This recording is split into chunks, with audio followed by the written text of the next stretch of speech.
Hello, welcome back to episode 2 of Oops, I Messed Up. I hope you enjoyed yesterday's episode. I hope you found it interesting. I'd love to know your thoughts on it. Obviously, it was a bit of a different episode to what I've normally done in this podcast. I wasn't really talking about fat loss or anything.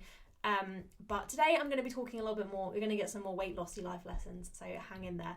And I hope at the point that you're listening to this episode, I haven't broken my leg. Fingers crossed.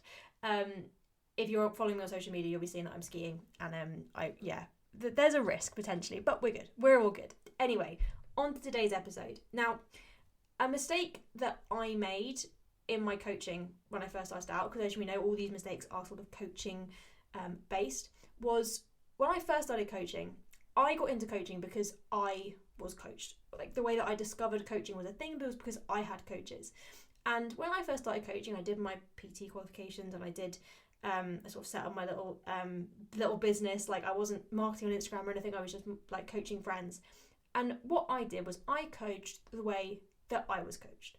I worked with a lot of coaches that all did pretty much the same thing. Online coaching or even in-person coaching, it kind of follows a similar format for the most part. You know, weekly check-ins, you get a training program each month, they adjust your calories occasionally, you get a feedback, via WhatsApp. It was standard. And when I started coaching, I followed that approach because I didn't know any different. And it was only really as I sort of sat there and thought about it, a few years into coaching, as I'd sort of started, as I said yesterday, started to specialise and really think about who I wanted to help and how I wanted to help them, I realised that, having been the professional woman trying to juggle like back-to-back meetings and steps and workouts and all of that, having been the person trying to get my workouts into an already packed schedule, having been the person who felt like my coach didn't get me, it felt really wrong that I was trying to coach people in a way that hadn't really worked for me properly. And that's the lesson, I think, in here, is that what works for her might not work for you. So from a weight loss perspective, like every client that I work with, every client within my coaching has a different plan, does things differently, because every one of them is unique. What works for one person won't work for you. This was something that I came up against so much when it came to fat loss. Particularly, I used to go on social media. I remember back in maybe like the mid-2010s when I just started work and I was trying to lose weight, I'd go onto Instagram and I'd see what other people were doing from like a weight loss perspective. So I'd see somebody who was like a Gymshark athlete or something, and I'd be like, I want to look like her. So I'd go onto her Instagram and I'd literally look at what her training program was. And I would go and do that. I'd be like, right, I'm going to go into the gym and do like that, use those 2 dumbbells and do it exactly how she did it. I'd look at people doing like a full day of eating, and I would eat how they ate, because in my mind, I was like, if I eat like that, maybe I'll get to look like that.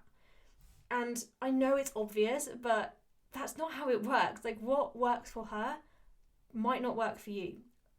A great program for somebody might be the worst program in the world for somebody else, in terms of the actual setup of it, in terms of actually like the things you're being asked to do. And that's what I found from a coaching perspective in terms of like my business and how I was coaching people.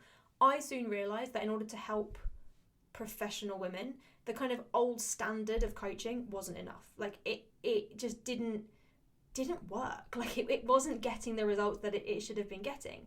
And that's another kind of confession here from me, is that I didn't always get great results with clients because I didn't set my business up in a way that allowed them to get great results. But that's why I've now changed everything. I have designed something that genuinely doesn't exist anywhere else in the world, because More to Life isn't just another coaching program with weekly check-ins and monthly workout programs and all of that rubbish. It has, like, we have things in there, but it is a program that is built by a professional woman, me, for professional women. So everything designed in it is meant to be clear and actionable, and it's meant to fit seamlessly into your life. It's not meant to be something that's kind of like square peg into a round hole. It's meant to fit with your life so you can actually lose weight and keep it off, despite how hard it is being a professional woman, because you are unique and the approach you take should be unique too. Because of that uniqueness with the More to Life program, spaces are very, very limited. I am not taking on that many people onto the program. So if you do want to find out a little bit more about it, the priority list is now open. The link is in the episode description. The spaces do go live next Monday. The priority list will get the details more than 24 hours before anybody else. So do go check it out in the episode description if you want to find out more.